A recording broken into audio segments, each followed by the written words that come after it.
Do you know what time it is? It's supernatural story time. And if you're easily scared, and even if you're not, there's only one thing left to do. Just turn off the lights, because these are stories that you listen to only in the dark. The California House. When I was in the fourth grade, my family moved into a house in Covina, California. On the outside, it looked like any other on the block, but on the inside, it was anything but normal. The layout of the upstairs had been changed by the previous owner and went from a 4-bedroom to one large loft. But there was something else in the house that for the longest time, only us kids encountered. On the first day as we moved in, we watched the spice rack that was at the back of the counter. It slid across the tiled counter and over the lip at the end of it and crashed to the floor. Our parents did not believe us when we told them. They just thought one of us had done it ourselves. But as the weeks went by, things continued. The clock in the kitchen would periodically jump off the wall and land on the refrigerator 3 feet away. Never once did it hit the ground. The TV and stereo would turn on by themselves, tuned to a station with nothing but static. 3 to 4 times a week, we would hear scratching noises on the east side of the house, and there were no bushes or trees on that side. My little sister and I would every so often hear someone moving around in the upstairs closet when no one else was up there. My parents, however, thought this was just all our imagination. Until one night, my sister Kira and I, along with 2 others of my sisters, were up in her part of the loft one night, which was on the east side of the house, watching TV. We started to hear music from the music boxes on the other side of the loft where my other 2 sisters' beds were. They decided to go see what was going on, and as soon as they turned a corner by the stairs, that is when it happened. From outside Kira's window, a voice called out to her in a scratchy whisper. It called her name over and over again. Kira, Kira. By the time it called her name the 3rd time, Kira, we were already heading down the stairs, followed by my other 2 sisters. They were running because as they got to the music boxes, it stopped playing. We ran to our dad, and after telling him what happened, he decided to go check it out. We followed him up the stairs to the window, all of us moving as one. But you could have heard a pin drop with the silence that followed him opening the curtains. On the window was 2 smeared handprints on the outside, and hanging from the beam of the roof was a noose. My dad thought someone had tried to break in and called the police. After they arrived and checked the house and the surrounding property, they found nothing. They told my dad that no one could have gotten to that side of the house from the outside. Only from the inside was it possible. That is when they informed my dad what had occurred at the house years before. It seemed that the owners, prior to the one we got the house from, had a teenage daughter. One day when they had come home early, they discovered her body swinging from a noose from that very window. And on the outside of the window was 2 smeared handprints. That's all my dad needed to hear. We moved out that week, realizing that for some reason she was still there and did not want any other children in that house. From time to time, I go by that house in Covina and always get the feeling something is watching me. But to this day, when I hear something outside the window, I hesitate to look, in fear something may be looking back. The cemetery. It was a cool but sunny October morning as I pulled my car in front of Chris's house. As I walked to his front door, I started to think about what happened a year before and how I thought I would not talk about it again. In October of 1987, my friends Chris and Michael experienced something that I hope to never go through again. It started with a conversation about a dare. See, my friend Chris was always trying different things when it came to the spirit world. Yes, he was one of those who had a Ouija board, but he discovered another way to communicate with those who had passed away. It was called waking the dead. According to Chris, all we had to do is go to a cemetery at midnight and stand on the grave of someone who had been dead around a year. Then all we had to do was call the person's name 10 times, and if all was done correctly, the spirit would rise from the grave and speak to you. Now, of course, I told him no at first, and I should have stuck with that answer. But he knew if he was persistent enough and involved our other friend, Michael, that peer pressure would change my mind. And after being teased about being a coward, I caved in. Michael and Chris chose Forest Lawn Cemetery in Covina as the spot to go to. Earlier in the week, they went there a few times until they found 3 graves that fit the criteria and were near each other. The plans were set for that Friday night. First, we would meet at Michael's house because his parents were gone for the weekend. We actually just sat around for most of the night doing nothing until we left at 11:30 p.m. To add to the eeriness of the evening, a low fog had rolled in about 9 that night, but we went anyways. It only took us about 10 minutes to get there, and we parked across the street from the cemetery. The parking lot was empty, but the fog was so thick that we couldn't see that far in front of us. We crossed the street and jumped the wall without any problems. We then headed towards the area in which the 3 graves were. As we walked, the fog seemed to roll across the ground like some sort of horror movie, and all we could hear were the sounds of what must have been thousands of crickets. It only took us 5 minutes to find our way to the graves, which gave us 5 minutes to spare. Chris told us to choose a grave and stand beside it until he gave us the go-ahead to stand on top of them. With it being 1 minute to midnight, he instructed us to stand on the graves and wait until he counted down from 10. Then we needed to say the names of the people on the headstones 10 times and see what happened. So he counted down to 0 and we proceeded to say the names aloud. When he said the name the 8th time, every single cricket stopped chirping. We hesitated for a moment or two but continued, saying the name twice more. After about 20 seconds, nothing had happened, so I decided to step off the grave. That is when I heard Michael shout out, "Get the hell out of here!"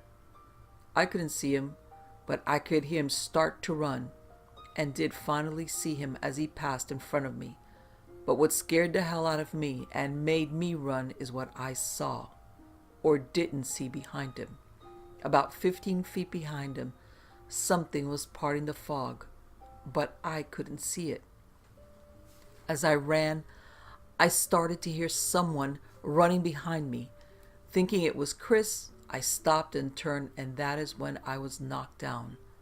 As I stood up, I looked as I saw the fog part, as if someone was running through it, but no one was there. As it turned towards me, I got going as fast as I could, zigzagging as I ran back to the wall. When I got over the wall, I was out of breath, but I wasn't the only one there. As I looked to my right, I saw Michael there, breathing as hard as I was. When I asked him if he was okay, he started to tell me why he ran. He said that after he finished saying the name the last time, something started to appear up through the fog, and it didn't seem safe to stay there. I told him about what I saw behind him with the fog and what had happened to me as I was running. And that is when we both realized that Chris was not back yet. We waited 5 minutes and decided to go back over and find him. We weren't sure if he was hurt or what, but we couldn't leave him there. While we walked, we called out Chris's name, just in case he had fallen and couldn't move. As we worked our way back to the graves, the fog started to thin out a little, and we could see a little further, and that is when we saw Chris. We could see him sitting on the grave he was standing on, but what scared us was a figure standing to his right, with its hand on his shoulder. We immediately screamed out to him and started to run towards him, at which time the figure just disappeared. When we got to Chris, he sat motionless, just staring forward. Michael started to reach for him when he suddenly stood up, but did not utter a word. That is when Michael and I decided it was best to get out of there. So we headed back to the wall and up and over, still with nothing being said by Chris. As we walked towards the car, the fog started to lift and the lights were brighter, and that is when we noticed Chris's eyes. They had no expression, just staring forward like two dolls' eyes. We hurried into the car and headed back to Michael's house. About 5 minutes into the drive, Chris just started screaming out, "It wanted to take me! It wanted to take me!" And then back to silence. We finally arrived to Michael's house and went to the living room, all the while asking Chris who wanted to take him. But he did not respond. For the next few hours, we watched him, trying to get him to talk, until around 2:30 a.m., we just crashed on the couches. It wasn't until the morning that I woke to hear Chris and Michael talking in the kitchen. When I turned a corner, I was taken aback by how bad Chris looked. His eyes were dark and underneath as if he hadn't slept for days, and some of his hair had turned white. We sat there asking over and over what had happened, but he didn't seem to remember anything from the night before. Michael and I decided not to talk about what we experienced at the cemetery until Chris remembered something. A year had gone by and Chris never said a word. Whether he did or did not remember about that night, we never found out. See, like I said at the start, that this was something I thought I would never talk about again. But Michael and I could think about nothing else that day. See, the reason we went to Chris's house was because he died. It seems that he was driving his car with his girlfriend when he lost control and crashed into a light pole. She survived, but he was killed instantly. Ironically, it happened in front of that same cemetery in Covina, and on the same date that we had gone to the cemetery exactly 1 year before. That is when Michael and I came to the conclusion that whatever he told us wanted to take him that night finally did get him a year later. Near the field. In 1979, 3 people were murdered in a house near a dirt road in a small town in California. 2 brothers and the older brother's wife were found dead within 2 weeks of each other. Their deaths were caused by their neck being broken by someone or something. The house was soon boarded up by their father, and 2 white dogs were left to guard the property from any nosy people. A year after the murders, my family moved into the area, and us kids would ride our bikes in the fields near the house. Every time we got too close to the fence, the dogs would jump up and bark to scare us away. That is until one day.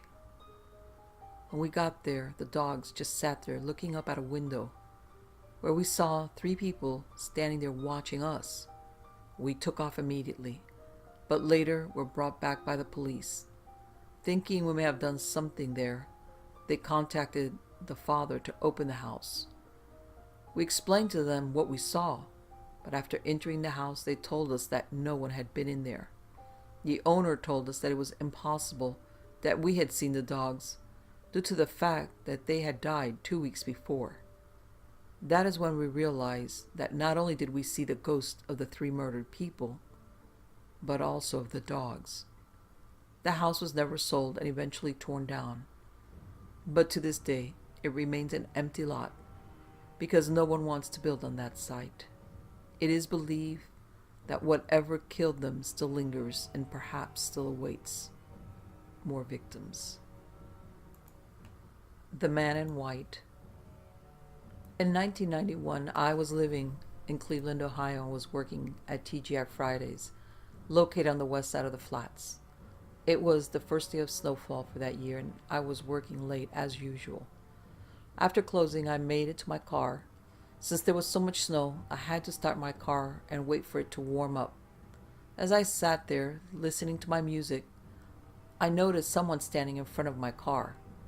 When I turned on the headlights, I realized that it was some guy wearing a white coat. He was just standing there staring out at the water. At first, I thought it was someone who I may have worked with, so I rolled down my window and shouted out to him, but he did not respond. I then honked the horn, but still got no response. The snow started to come down really heavy, and it covered the front windshield pretty quickly.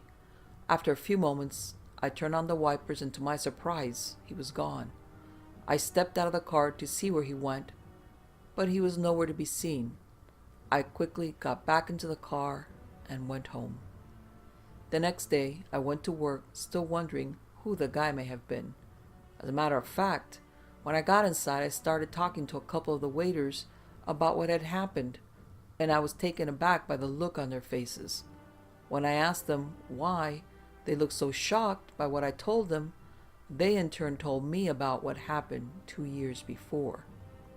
It was the first day of snowfall in 1989 when a young man was seen standing on top of the unfinished bridge that went over the river. Many people watched in horror as he jumped into the river. The witnesses to this said that he was dressed all in white. The body, however, was never recovered, and his ID was found at the top of the bridge where he had jumped off. It was only after they discovered who he was that they realized why he had killed himself. It seems that a week before, his fiancée had died in a car crash, and his family told authorities that he was depressed over it. The following year, several people leaving a bar one night said they had seen something very similar to what I had seen. Oddly enough, it was also on the first day of snowfall in 1990. That is when I realized that I had seen his ghost, still lost, and perhaps looking for his love. In any case, it was something that I will never forget, and I hope that someday he finds what he is looking for.